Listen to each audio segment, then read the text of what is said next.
오늘 말씀은 사도 바울이 자신의 수제자요 젊은 목회자인 디모데에게 보낸 편지입니다. 말씀을 통해 이 시대에 우리가 나아가야 할 방향을 얻을 수 있기를 기도합니다. 성령께서는 앞으로 교회 내에서 거짓 교사와 이단들이 나타날 것임을 분명하게 경고하셨습니다. 이들은 믿음에서 떠나 미혹하는 영과 귀신의 가르침을 따르는 자들입니다. 디모데는 목회자로서 이런 자들이 나타날 때 분별하고 맞서 싸워야 합니다. 그러면 거짓 교사와 이단들의 가르침이 무엇입니까? 겉보기에 이들은 예수님을 믿는 성도들보다 더 경건해 보입니다. 결혼을 금지하고 심지어 음식도 어떤 것은 부정하다고 해서 먹지 않습니다. 그러나 성령께서는 이런 자들을 어떻게 평가하십니까?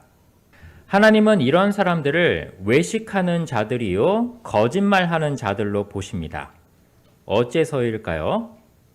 이런 자들의 마음속에는 인간이 자신의 행위로 의로워질 수 있다는 깊은 교만이 숨어있기 때문입니다. 이런 행위, 저런 행위를 하면 사람이 의로워지고 경건해져서 마침내 하나님에까지 도달할 수 있다는 것입니다.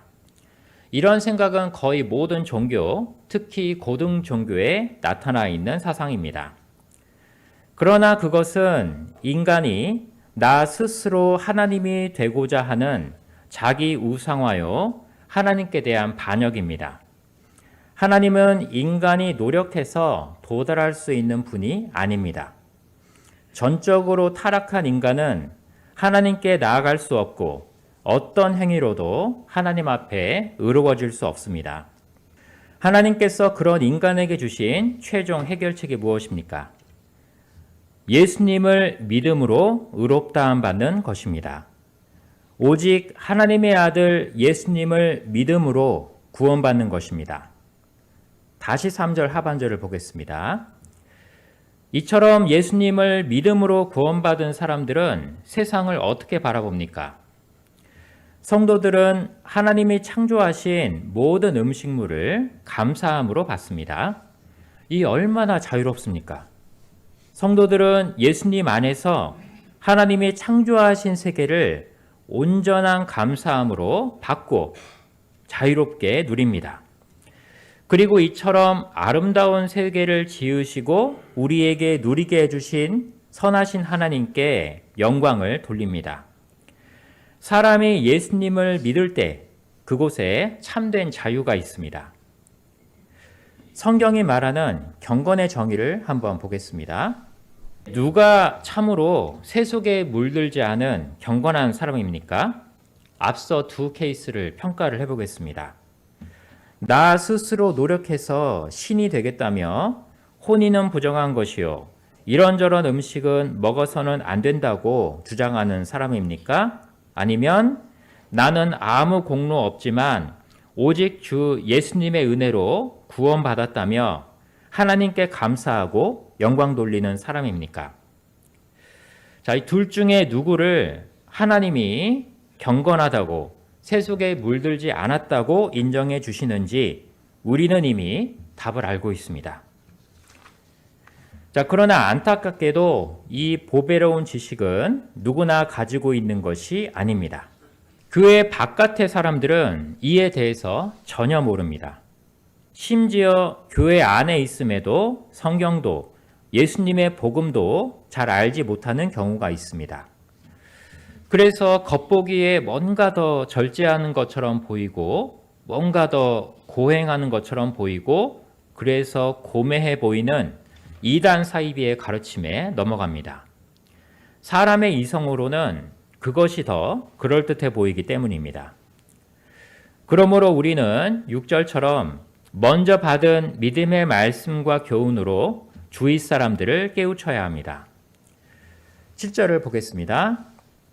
다른 사람들을 깨우치려면 우리 자신이 먼저 준비가 필요합니다. 사도 바울이 디모데에게 이 서신을 보낼 때에 그 당시에 망령되고 허탄한 신화는 각종 교리 논쟁, 또 유대인들이 좋아했던 신비주의 의식에 대한 논쟁이었습니다. 자, 그러면 이런 것들은 이제 현대에는 없습니다. 현대에는 없는데, 그러면 오늘 우리가 사는 이 시대에 망령되고 허탄한 신화는 무엇일까요? 현재 세계가 다양한 사상, 계층, 성향으로 갈라져서 서로 다투고 반목하고 있는 것 같습니다. 자, 그러나 오늘날 모든 사람들을 하나로 통합시키고 있는 단 하나의 단어가 있습니다. 바로 돈입니다. 남자도, 여자도, 아이도, 노인도, 종교인도, 무신론자도, 부자도, 가난한 자도 모두 돈의 가치를 숭상하며 더 많은 돈을 얻기 위해 달려갑니다. 제가 대학 때 있었던 일을 잠깐 소개를 드리겠습니다. 제가 이제 대학 다닐 때 과에서 어떤 친구가 자기가 살짝 돈이 많다고 자랑을 했습니다. 그러자 옆에 있던 다른 친구가 정색을 하며 말했습니다. 얼마나 자랑할 게 없으면 돈 자랑을 하냐. 세상에 제일 추한 게 돈 자랑하고 하는 거하고 외모 자랑하는 거야. 그런 말을 했습니다. 그때 이렇게 바른 말을 했던 그 친구는 교회에도 안 다니던 친구였습니다. 그러니까 이제 그게 상식이었던 거죠. 이런 게. 그리고 이제 주위에 있던 동기들, 저 포함해서 모두 그 친구의 말을 옳다고 여겼습니다. 돈 자랑을 했네. 그럼 욕을 좀 먹어야지. 이렇게 생각을 했습니다. 그러니까 제가 대학 때 지금으로부터 25년 전만 해도 뭐 그때도 돈은 여전히 뭐 중요했지만 그러나 돈보다 중요하다고 생각하는 가치들이 훨씬 많았습니다. 자, 그런데 요즘 누가 돈 자랑을 하면 주위에서 어떻게 반응할까요? 바로 형이라고 한다고 합니다. 나보다 돈 많으면 다 형입니다. 나보다 돈 많으면 다 형이다. 이렇게 이제 받아들이는 시대가 됐습니다. 자, 교회도 이런 돈의 세력에 잠식당해서 경건의 능력을 잃고 세상 속에서 여러 무리를 일으키고 수치를 겪어왔습니다. 우리도 예외가 아닙니다. 돈의 세력, 물질주의 세력에 단호하게 저항하지 않는다면 우리 또한 신앙의 동력을 빼앗기게 될 것입니다. 일단 돈을 많이 버는 데 힘쓰고 남는 시간에 경건에 힘쓰고자 하게 될 것입니다. 그러나 경건에 힘쓰는 것은 그리스도인의 삶에서 두 번째가 될 수 없습니다. 경건은 그리스도인의 삶의 첫 번째 우선순위여야 합니다. 왜 우리가 경건에 힘써야 합니까? 마땅히 그래야 한다는 것 외에도 거기에는 대단히 현실적인 이유가 있습니다. 요즘 고급 AI, 인공지능 기술자는 어마어마한 연봉을 받습니다. 대학과 대학원에서 인공지능 이론을 배우고 기술을 익히면서 얼마나 힘들었을까요? 제가 아는 분이 이제 오픈 AI, 챗GPT 개발한 그쪽 이제 기술 임원과 얘기를 해본 적이 있는데, 이제 인도 외국 사람이었죠. 근데 이제 인공지능에 대한 설명을 쭉 들었는데 듣고 나서 느낀 점이 이거는 공부해서 알 수 있는 게 아니고 약간 천재들끼리 서로 경쟁하는 그런 느낌을 받았습니다. 이제 대학원에서 그런 거를 이제 배워야 하니 얼마나 괴롭겠습니까? 자, 그러나 참고 연단을 받았을 때 사회에 나오면 몇 억, 크게는 몇십억의 연봉을 받게 됩니다. 이처럼 육체의 연단도 약간의 유익이 있습니다. 몇십억이 약간이냐고 하실 수 있는데 경건에서 얻어지는 유익에 비하면 아주 약간입니다. 자, 그럼 경건은 어떤 유익이 있을까요? 경건은 범사에 유익합니다. 하나님을 알게 되고 나를 알게 됩니다. 하나님이 주시는 영혼의 기쁨과 만족을 누리게 되고 높은 자존감을 갖게 됩니다. 사람이 몇백억을 벌어도 그것으로 자존감이 세워지지 않습니다. 자존감은 돈으로 살 수 있는 것이 아닙니다. 그러나 사람이 자신의 창조주 하나님을 만날 때 누구도 흔들 수 없는 자존감을 얻게 됩니다. 또 우리 그리스도인은 부유할지라도 하나님 앞에 겸손히 절제하며 살아갑니다. 또 가난할지라도 가장 존귀하신 하나님의 사람들이기에 높은 자존감으로 세상 앞에서 당당하게 살아갑니다. 하나님을 배우는 기쁨, 잃은 영혼이 돌아오고 회복되는 최고의 기쁨이 삶에 끊이지 않습니다. 이렇게 금생에 하나님의 보호하심과 이끄심을 따라 안전하게 살다가 내 생에 하나님 나라의 영원한 행복으로 들어갑니다. 사도 바울은 경건한 삶에 주시는 하나님의 이런 전방위적인 축복이 너무나도 크기에 말합니다. 미쁘다 이 말이여 모든 사람들이 받을만 하도다. 우리는 우리가 가보지 않은 곳으로 양들을 인도할 수 없습니다. 양들에게 경건의 능력을 경험하게 해주고 싶다면 우리가 먼저 하나님이 주시는 경건의 능력을 맛보아야 합니다. 우리가 올 한 해 경건에 힘쓰므로 금생과 내생에 유익한 경건의 능력을 충만하게 맛보고 양들과 자녀들에게도 이 은혜를 증거할 수 있기를 기도합니다. 그러면 경건에 힘쓰기 위해 구체적으로 우린 무엇을 해야 할까요? 교회의 목회자로서 디모데는 본인뿐만 아니라 자신이 섬기는 교회의 성도들이 경건한 생활을 하도록 잘 이끌어야 할 책임이 있었습니다. 그러나 디모데는 강인했던 스승 사도 바울과 달리 약하고 겁이 많은 청년이었습니다. 몸에 병이 있었고 게다가 나이까지 어렸습니다. 디모데가 어떻게 이런 여러 한계들을 극복하고 많은 문제 가운데 있는 교회를 잘 이끌 수 있을까요? 인간적으로 약한 디모데가 교회를 이끌 수 있는 비결, 바울이 알려준 비결은 성경으로 돌아가라는 것이었습니다. 성경 말씀을 읽고 성경 말씀을 권하고 성경 말씀을 가르치는 것에 전념하라고 했습니다. 성경 말씀을 읽을 때 하나님은 먼저 우리 자신을 변화시키십니다. 그리고 우리가 다른 사람들에게 성경 말씀을 권하고 가르칠 때 하나님은 성경 말씀을 통해 그들도 변화시키십니다. 우리를 변화시키시는 분도 우리에게서 듣는 사람들을 변화시키시는 분도 하나님이십니다. 그리고 하나님은 하나님 자신의 말씀, 성경 말씀으로 이 모든 변화를 친히 이루십니다. 제가 처음 양들과 성경 공부를 한 것은 대학교 2학년 때였습니다. 저는 양들과 성경 공부를 하는 것에 오랫동안 트라우마가 있었습니다.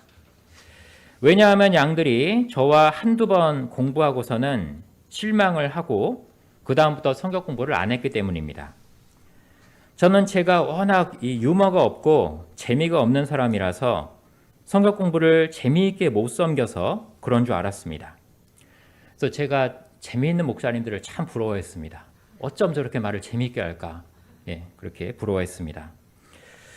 그래서 그 다음부터는 저도 성경 공부 시간에 개그를 하려고 시도했습니다. 그러나 양들은 웃지 않았고 성경 공부 그만하겠다고 했습니다. 그런데 2010년부터 2014년까지 5년간 성경 팩추얼 스터디를 하며 저는 성경 말씀 안에 하나님께서 감추어 두신 놀라운 생명력을 발견했습니다. 저는 이 정도면 그냥 성경 본문 쭉 풀어주면 양들이 감동을 안 받을 수가 없겠네. 이런 확신이 생겼습니다. 그래서 그 다음부터는 성경 공부를 섬길 때 개그를 하려고 시도하지 않고 성경 본문만 쭉 풀어서 설명해 주었습니다. 그런데 그 이후로 지금까지 저와 성경 공부를 하다가 초반에 그만둔 사람이 없습니다. 한 번도 안 할 수는 있어도 한 번만 할 수는 없습니다. 이소희자매님의 오빠인 이순록 형제님이 소희자매님 소개로 성경 공부를 하러 왔었습니다. 저는 개인적으로 순록 형제님과 관계성이 전혀 없었기에 형제님이 저와 첫 성경 공부를 하고 바로 그만두지 않을까 싶었습니다. 그러나 첫 성경 공부 후 순록 형제님이 집에 가서 소희자매님에게 이야기한 소감이 이랬습니다. 성경 공부 그냥 한번 해본 건데 희한하게 재밌네. 그때 공부했던 말씀이 하나님이 아브라함을 75세에 부르신 그 말씀이었는데 목사님들 다 아시겠지만 그게 뭐가 재미있는 말씀이겠습니까? 전혀 재밌을 게 없는 말씀인데 재미가 있다고 그렇게 느꼈습니다. 그래서 승록 형제님은 이후에 몇 년간 불광동 집에서 여기 교회까지 열심히 버스를 타고 와서 꾸준하게 성경 공부를 했습니다. 이하영 형제님도 취업되기 전까지 2년간 일주일에 2번씩 성경 공부를 하러 왔습니다. 제 생각에는 일주일에 한 번만 해도 될 것 같은데 형제님이 굳이 2번을 하겠다고 해서 목자된 체면이라고 해야 되나요? 좀 부담스러웠는데 2번 하자고 그렇게 했습니다. 또 김승환 형제님도 집이 경기도 남양주라 토요일마다 성경 공부를 하러 1시간 반 동안 버스를 타고 옵니다. 자, 이처럼 돈이 왕노릇하는 것 같은 이런 시대에도 하나님께서는 하나님의 말씀으로 양들을 먹이고 계십니다. 끝으로 우리가 성경으로 돌아갈 때 얻는 가장 큰 유익은 우리 자신이 하나님을 인격적으로 만나게 된다는 것입니다. 저는 팩추얼 스터디를 하며 성경 한 구절에서 갑자기 엄청난 전율과 감동을 느낀 적이 여러 번 있었습니다. 그럴 때는 하나님이 이런 분이시구나, 나는 이런 존재구나 하는 깨달음과 함께 놀라운 행복감, 만족감이 내면에 채워졌습니다. 그러나 주위에 이런 경험을 한 번도 말할 수가 없었는데, 왜냐하면 그때 제가 느낀 그거를 인간의 언어로 어떻게 표현을 할 수가 없었기 때문에 말을 할 수가 없었습니다. 그래서 느낄 수는 있지만 표현을 할 수는 없는 이제 그런 감동이 있습니다. 작년부터 이제 저희는 성경 팩추얼 스터디 방향을 갖고 기도하고 있습니다. 그래서 현재 여러 목자님들이 각자 다양한 방법으로 성경 팩추얼 스터디에 도전하고 있습니다. 저희가 올 한 해 성경으로 돌아가 성경을 읽고 권하고 가르치는 것에 전념하기를 기도합니다. 우리가 성경으로 돌아갈 때 하나님께서 우리를 먹이시고 자녀들을 먹이시고 양들을 먹이사 경건에 이르도록 자라게 하실 것입니다.